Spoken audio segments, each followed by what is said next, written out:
आ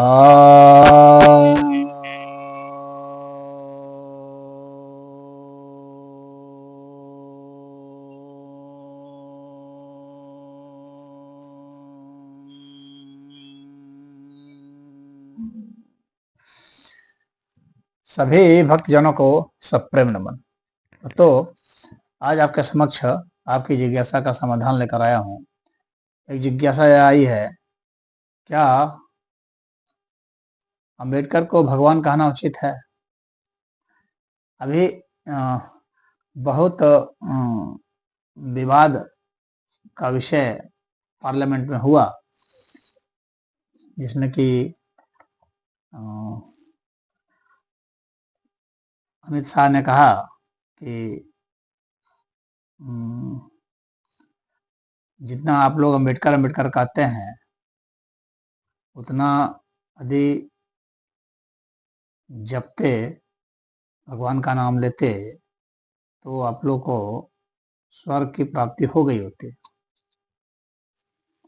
इस पर कुछ ने कहा, विपक्षियों ने, कि हम लोग के लिए तो अंबेडकर ही भगवान हैं।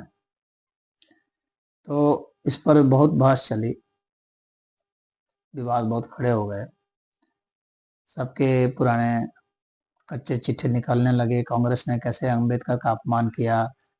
एनसीईआरटी में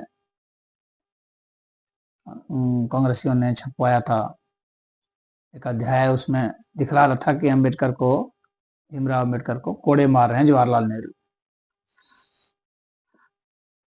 तो इस तरह का अपमान हुआ।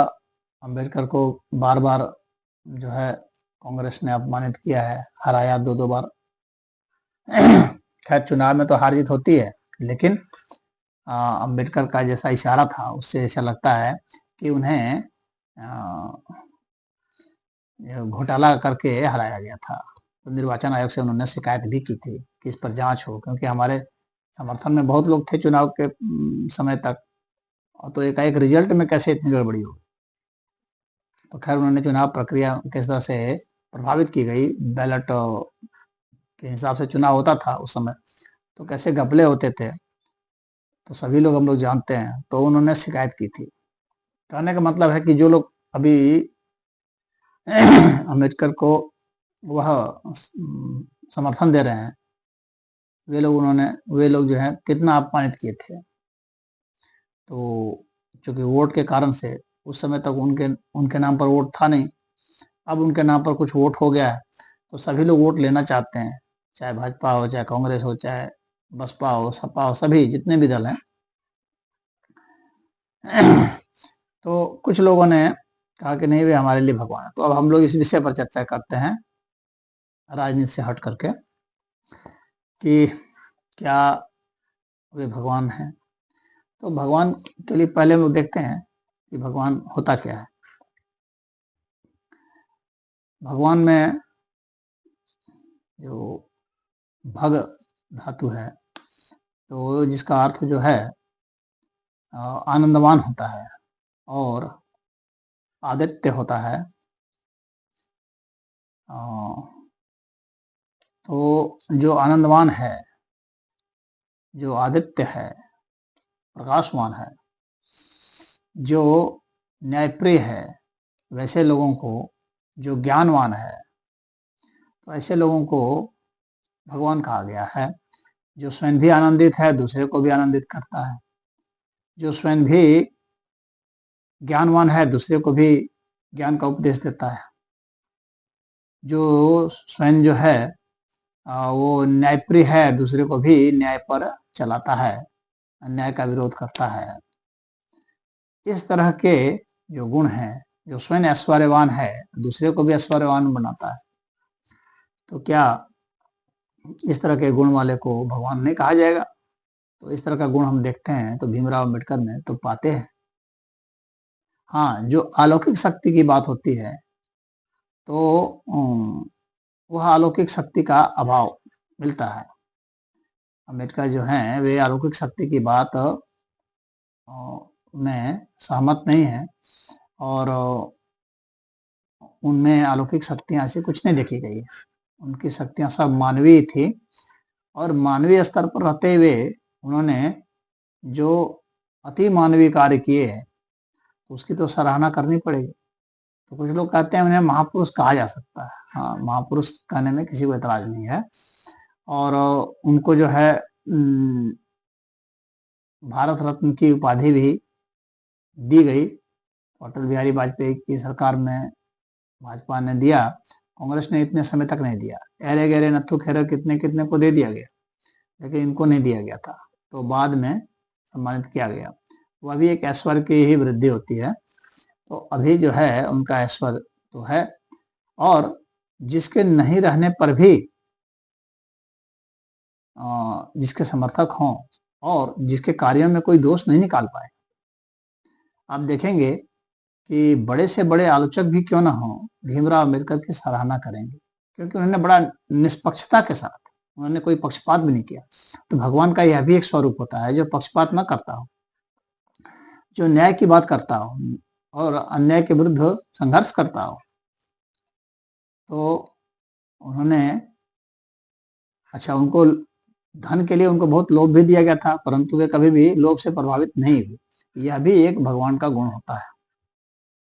विद्वता उनमें थी, इसमें किसी को एतराज नहीं है।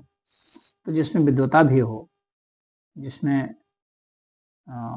इतना बड़ा जो है महत्वपूर्ण कार्य संविधान का उन्होंने किया लेखन का, हालांकि उसमें और भी लोग थे बहुत सारे, लेकिन मुख्य भूमिका में तो ये थे जिससे कि पूरा देश चल रहा है और इतने अरबों की जनसंख्या चल रही है। तो वह जो है अति मानवीय कार्य है। तो अगर कोई उनको अपना आदर्श मानता है तो कोई बुराई नहीं है, और उन्हें कोई पूजता है तो भी कोई बुराई नहीं है। हमारे यहाँ तो कहा गया है कि कण कण में भगवान है, हर कण भगवान है। तो यहाँ आप पत्थरों को भी पूज सकते हैं, वृक्ष को भी पूज सकते हैं, नदियों को पूज सकते हैं, पहाड़ों को पूज सकते हैं, आकाश को पूज सकते हैं, चांद को पूज सकते हैं, सूरज को पूज सकते हैं। तो भीमराव अम्बेडकर को क्यों नहीं पूज सकते हैं? बिल्कुल पूज सकते हैं, क्योंकि उन्होंने साक्षात होकर के मानव रूप में आकर के दिखाया कि हम जो हैं किस तरह से संघर्ष करके आप लोगों का हक दिला सकते हैं, और अच्छे कारण के लिए वो निरंतर वो करते रहे। तो वो आदर्श तो हैं और उनसे प्रेरणा लेनी चाहिए।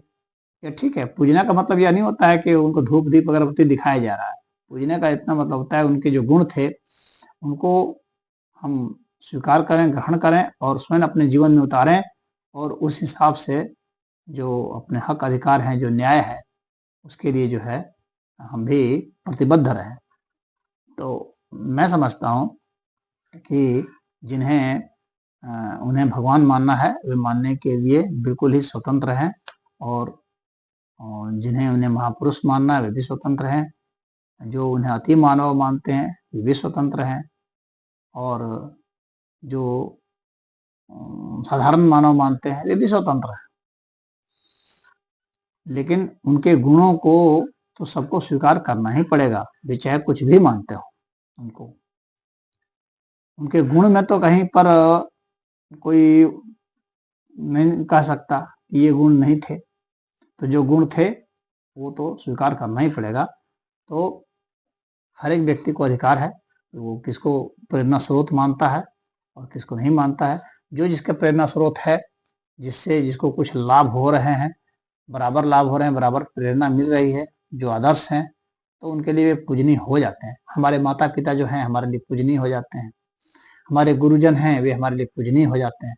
तो एक अर्थ में उनको भी हम लोग भगवान कहते हैं, भगवान मानते हैं। तो भला भीमराव अम्बेडकर जी को भगवान मानने में क्या हर्ज है?